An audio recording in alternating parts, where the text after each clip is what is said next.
Hindi po nag-comply sa batas ang ABS-CBN, kaya hindi po sila pwedeng lumabas at magpalabas.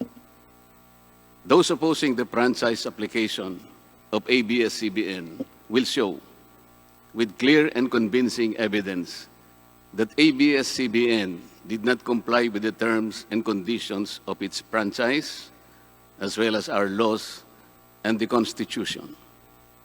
In fact, they will show in the succeeding hearings of the Committee on Legislative Franchises that ABS-CBN deliberately and with impunity violated the conditions of its legislative franchise and more so of our laws and the Constitution.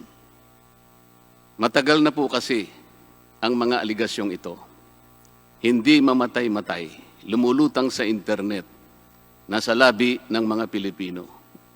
Hindi seryosong binigyan ng pansin. Bakit po? Tikom ang bibig ng may kakayahang magsiwalat nito dahil takot sa maimpluwensyang network na kayang sirain ng tao, kandidato man o hindi.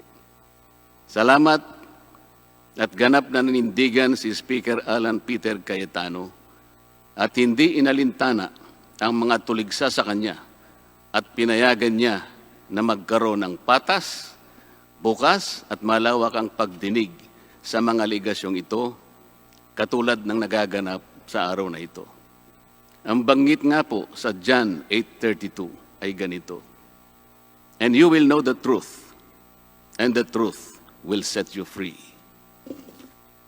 Violation of the Constitution. Number 1, franchise is longer than 50 years. Hindi na po dapat payagan itong pagre-renew ng prangkisa ng ABS-CBN. Dapat na pong isara ang pinto para sa kanila. Bakit po? Because the ABS-CBN has been using the airwaves for more than 50 years. 53 years today, to be exact. Our Constitution says that Congress can grant a franchise of up to 50 years only. Taong 1957, nang makuha ni Don Eugenio Lopez Sr., may-ari ng Chronicle Broadcasting Network o CBN, ang Alto Broadcasting System o ABS. Simula po noong 1967 ay naging ABS-CBN na po ang tawag dito dahil sa merger ng ABS at CBN. Kung susumahin po natin ang prangkisa nito simula noong 1967, ay 53 taon na po itong gumagamit ng airwaves magpahanggang ngayon.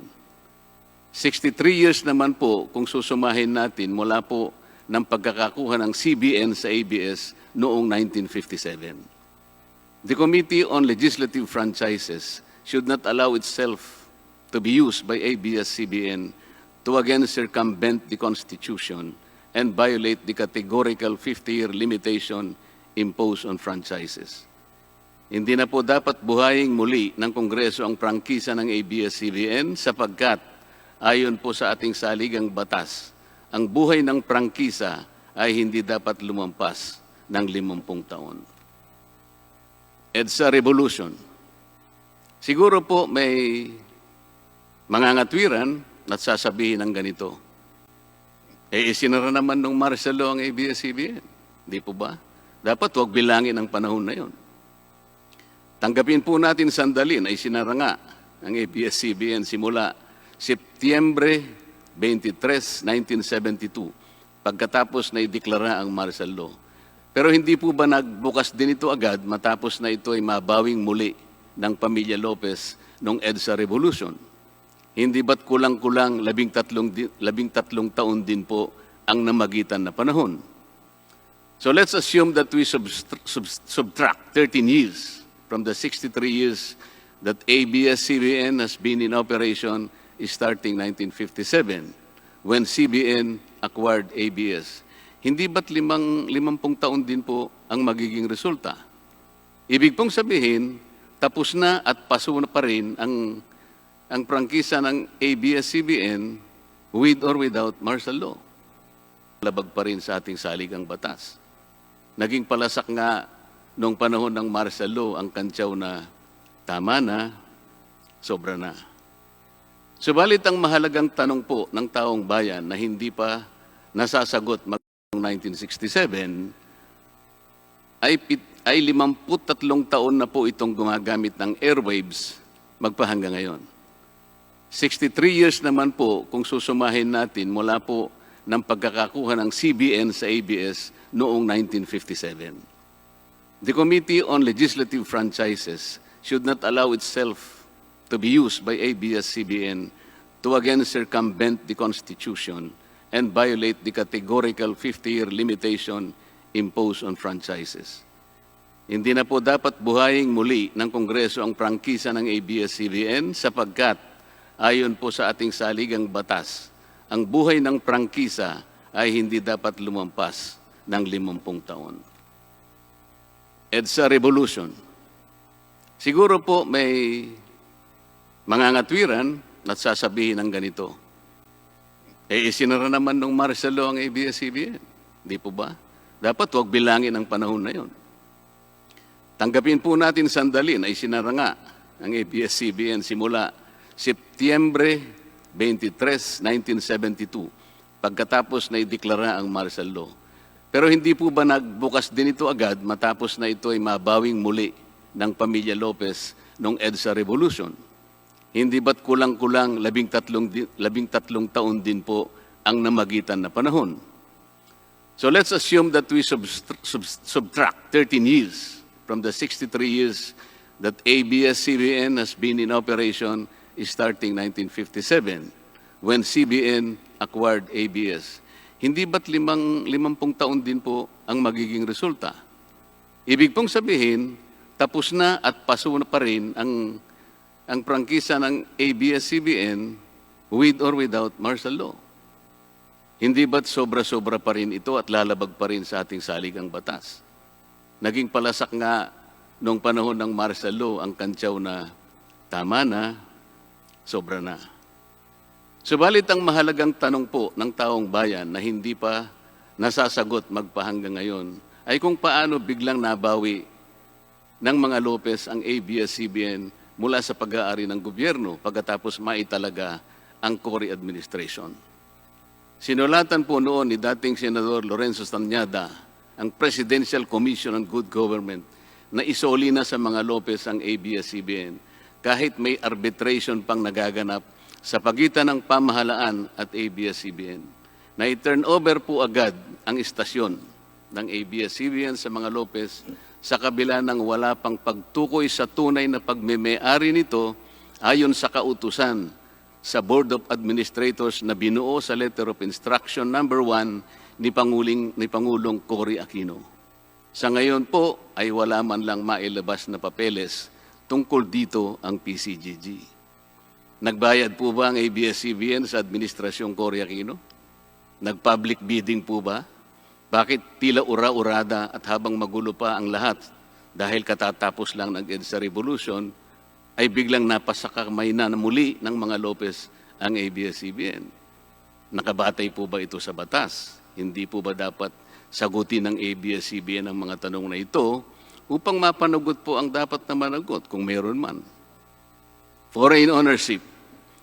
Puntahan naman po natin ang muling pagbubukas ng ABS-CBN noong 1986. Pati po kasi noong panahon yun ay may paglabag na rin sa ating saligang batas. Ano po kaya yun? Dahil Amerikano at hindi Pilipino ang may-ari at namahala sa ABS-CBN na mariing ipinagbabawal ng saligang batas. Congress should deny the franchise application of ABS-CBN for its clear violation of the Constitution, requiring 100% Filipino ownership and management of mass media companies. ABS-CBN's former president, Mr. Eugenio Gaby Lopez III, was an American citizen when he took the helm of the company in 1986 as director, then president, and then chairman in the later years. It was only in 2000 that he petitioned for recognition of Filipino citizenship and was issued a certificate of recognition as a Filipino citizen in 2002. At kahit sabihin po nating wala na ngayon sa management ng ABS-CBN si Ginoong Gaby Lopez, nagpatuloy pa rin ba sa paglabag sa saligang batas ang ABS-CBN? Opo. Dahil magpahanggang ngayon ay nagbebenta pa po sila sa mga banyaga, mga hindi Pilipino, ng pag-aari o ownership rights ng ABS-CBN. Through an intricate web of corporate layering, ABS-CBN lets non-Filipinos to own its common shares through the issuance of Philippine Depositary Receipts o PDRs.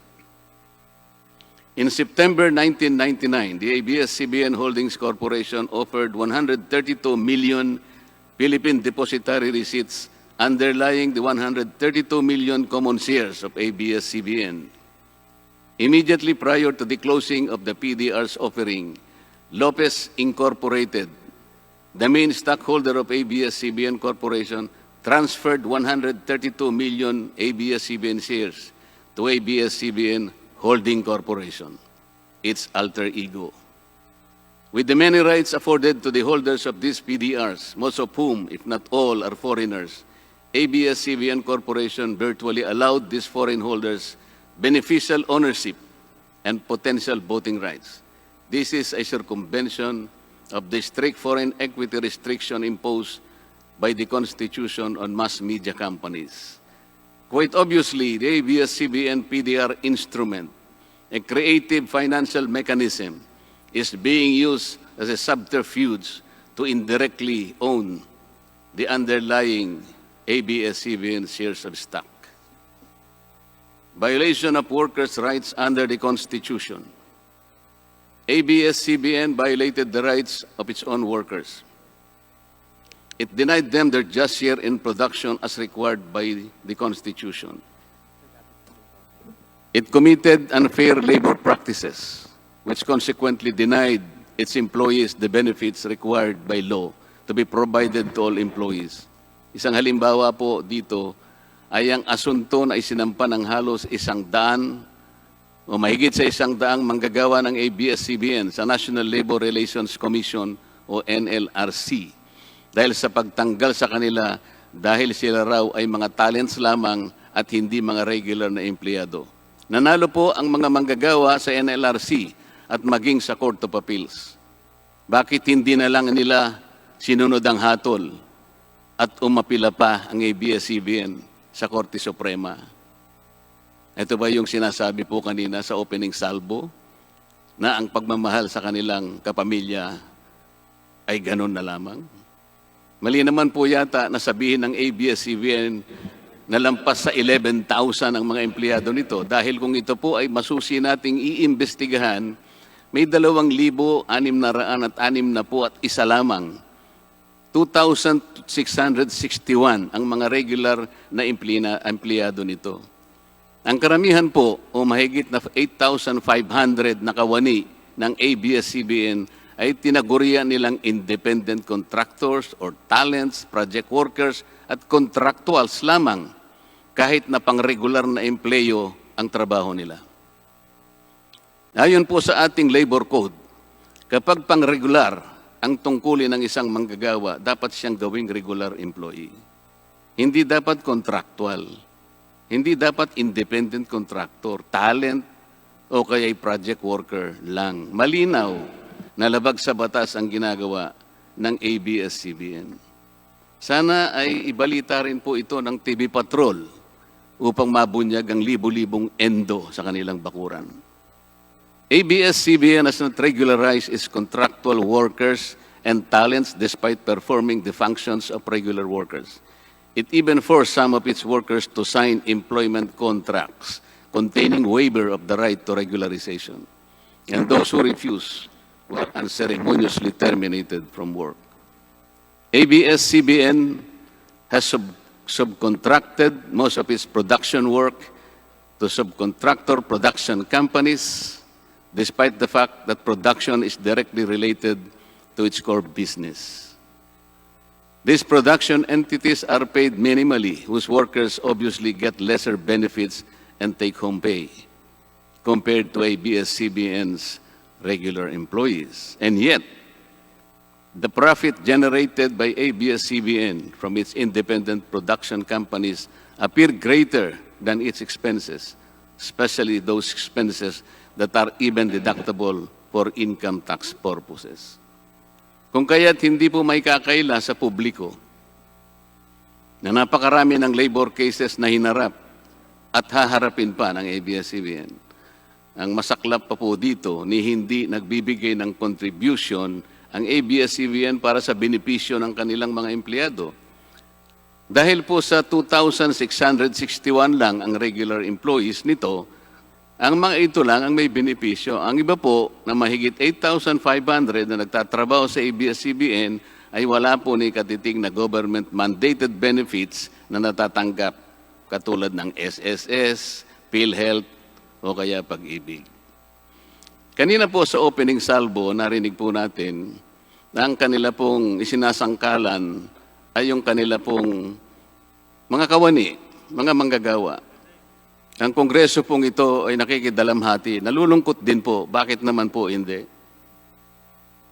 Kung pwede po nating ipaghalimbawa, sandali lamang po, ang ABS-CBN sa isang jeepney driver. Alam po niya na wala siyang prangkisa. Nagsakay po siya ng napakaraming pasahero. Yung mga pasahero naman po, bago sumakay doon, hindi naman niya tatanungin sa driver, Mamang driver, mamang chopper, kayo po ba ay may prangkisa? Yung rota po ba ninyo, pinapayagan yan? Wala pong nagtatanong na gano'n kasi mabilisan eh. Pare-pareho pong nagmamadali. Ano pong masita siya ng LTFRB? Gagamitin po ba nung driver na yon o nung taxi driver na yon o yung bus operator na yon? Kawawa naman po yung pasahero namin kung patitigilin mo ngayon. Meron pong pupunta sa ospital, meron pong pupunta sa trabaho, meron pong pupunta sa eskwela. Napakarami pong gawain itong mga taong ito. Ito po ba ang ibibigay po ninyong halimbawa? Hindi po ba dapat kayo muna ang kauna-unahan na nag-isip ng kapakanan nila? Ilagay ninyo sa magandang kalagayan ang pagpapatupad ng prangkisa ninyo at wala pong malalagay sa alanganin. Huwag po ninyong isasangkalan ngayon ang inyong mga manggagawa at kani-kanilang pamilya. Hindi po ganun. Sasagutin po ninyong aligasyon na ito, hindi po sa pamamagitan ng emotional appeal. If this indeed the true house of the people, the Committee on Legislative Franchises must side with the poor workers of ABS-CBN in denying its franchise, justice to them will be finally served, although ironically, this will also entail some sacrifice on their part. Political bias. ABS-CBN has been biased and partisan in favor of particular candidates and against certain candidates during the 2010 and 2016 presidential elections, contrary to the terms of its franchise and in violation of the Omnibus Election Code. Hindi naman po lingid sa kalaman ng marami, kung hindi man lahat, kung paano naging pro-Noynoy Aquino ang ABS-CBN noong 2010 at pro-Grace po at Lenny Robredo naman noong 2016. It is also a matter of record that ABS-CBN failed to air some of President Duterte's political advertisements during the 2016 campaign period, despite receiving the payment for said political ads. Ang masakit po dito, kung hindi pa sila pinigilan ng korte sa pamamagitan ng isang TRO, ay nakahanda na palang ipalabas ng ABS-CBN sa bisperas mismo ng pagtatapos ng campaign period ng 2016 presidential elections. Ang mga anti-Duterte advertisements na binayaran ng isang dating senador, sinadya ang timing para hindi bigyan ng pagkakataong makasagot pa si Mayor Duterte na noon ay kandidato bilang presidente. Mabuti na lamang at napahinuhod ng ang korte ng petisyon ni Speaker Alan Peter Cayetano na noon po ay Vice Presidential Candidate ni Pangulong Duterte at dagliyang nag-issue ng TRO ang korte sa ABS-CBN. It is now a public knowledge that President Rodrigo Duterte and Speaker Alan Peter Cayetano expressed their disappointments over ABS-CBN's unfair reportings and meddling in previous elections. For those opposing the franchise application, Hindi na po dapat payagan ng ABS-CBN na muling pakialaman ang politika sa ating bansa. Panahon na para ang taong bayan ang pumili ng mga namumuno na gusto nila at hindi ang napipisil ng ABS-CBN. Paalala lang po sa ABS-CBN, you are a broadcasting company, not a political kingmaker. Either you play ball or you play fair. Multiple channels in one franchise. Mga kababayan, inabuso po ng ABS-CBN ang kanilang prangkisa. Sa hindi nila may paliwanag na dahilan o maaari namang sinadya na gamitin ang kanyang prangkisa para sa isang channel lamang, pero gumamit pa ng ibang prangkisa ng telekomunikasyon na hindi naman pang broadcast upang mas kumita at makapagbenta sa pamamagitan ng maraming channels. ABS-CBN violated the terms and conditions of its franchise by offering its TV Plus boxes for a one-time fee but using the free-to-air signal authorized in the franchise granted by Congress at no cost to ABS-CBN. Tubong lugaw, ika nga. But this practice of ABS-CBN without permission from Congress or the National Telecommunication Commission is killing the cable industry, which depends on monthly based subscription of its clientele. At bukod po sa pagbebenta ng TV Plus box sa publiko, sa Kapamilya Box Office Channel na nakapaloob dito, ay nagawa pang maningil ang ABS-CBN sa bawat pelikulang gustong mapanood ng publiko sa KBO Channel. Ibinenta na nga ang TV Plus box, ibinenta pa rin ang mga palabas na pwedeng mapanood sa TV Plus box. Dobleng tubong lugaw na po ito. Hindi po saklaw ang mga ito sa prangkisa na ipinagkaloob ng Kongreso sa ABS-CBN.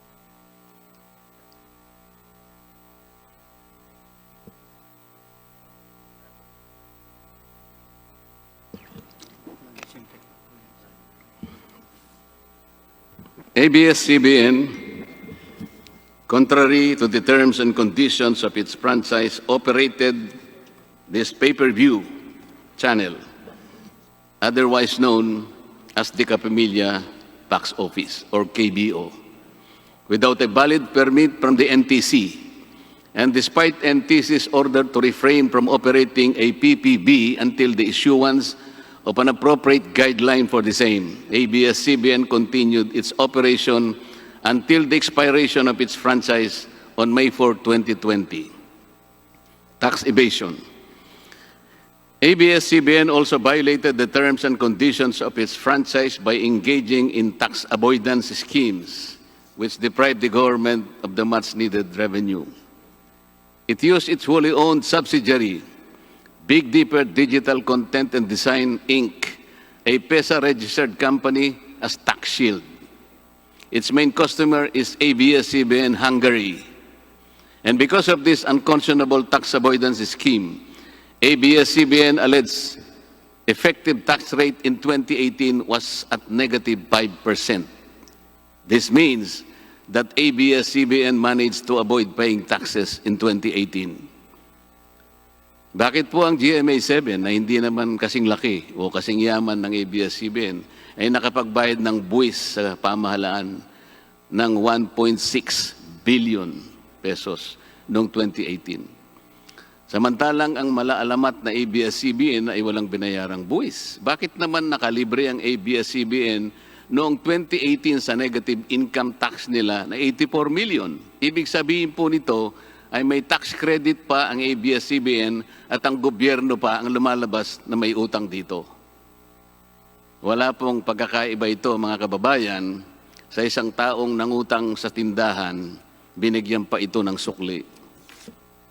In 2019, ABS-CBN again did not pay its rightful taxes. It avoided this by entering into compromise agreement with the Bureau of Internal Revenue, with the latter accepting the settlement of 152 million pesos plus from ABS-CBN, equivalent to only 40% of its assessed deficiency in income tax, value-added tax, and documentary stamp tax payments. But this is only one among the 4 other cases lodged by the BIR at the Court of Tax Appeals, all of which were also settled by compromise. Bakit po ganun? Hindi po ba nando sa prangkisa ng ABS-CBN na babayaran nila lahat ang rightful taxes? Kinakailangan po bang sila ay habla pa ng BIR bago sila mapilitang makapagbayad lamang kahit sa settlement lamang? Ang linaw po ng kanilang prangkisa na babayaran lahat ang kaukulang buwis.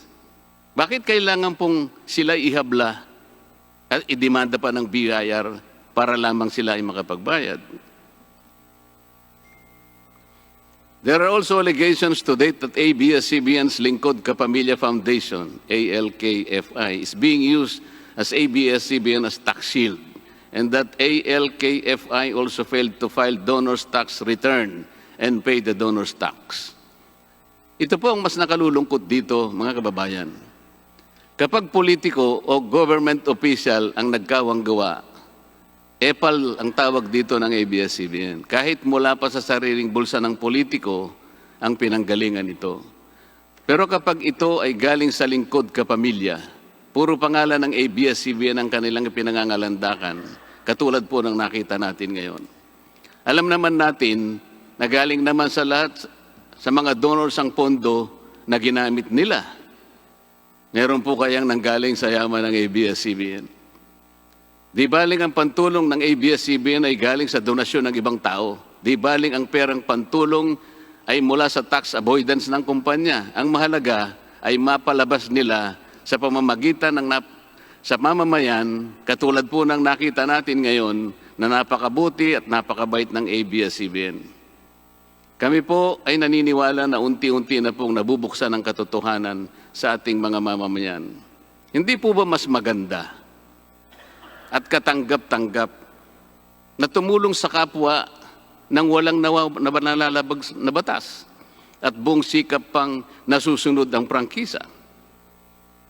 Dahil po ba kayo ay nakapagdudulot ng saya, ng aliw sa ating mga mamamayan?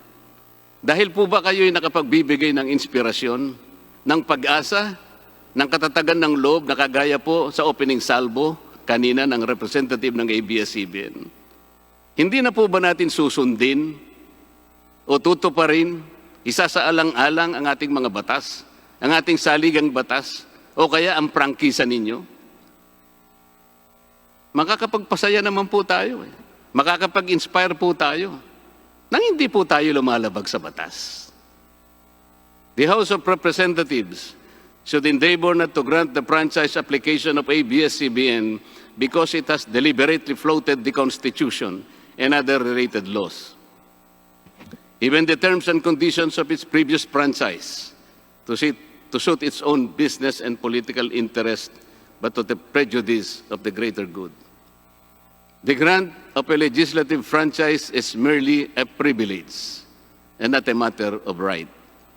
Congress has the exclusive constitutional authority to award, alter, or revoke this privilege when the common good so requires, as in this particular case of ABS-CBN.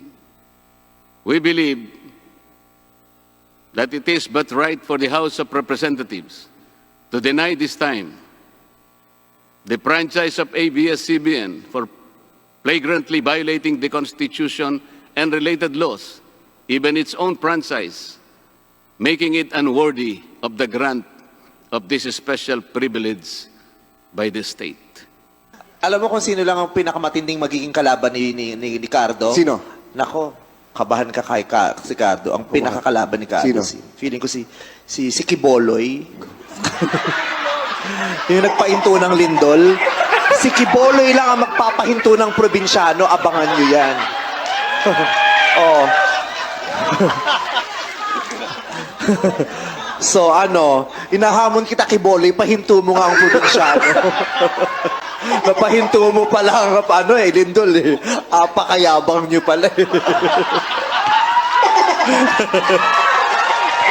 Sabi niya daw, stop.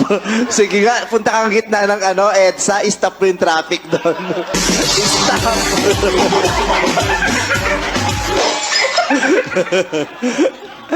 Iba ka, Kiboloy. Kailan mo ba gustong mapa-stop ang probinsyano? Ikaw, pwede ka. Kailan mo gustong i-stop? 1 buwan, 2 buwan, 3 buwan, 4 na buwan? Ikaw. Baka sa 4 na buwan, hindi lang yung probinsyanong may stop. Baka pati yung network mo, stop na yan. Mr. Speaker, ABS-CBN posed the challenge. Obviously, the challenge was accepted. There is no reason to complain. Maraming salamat po.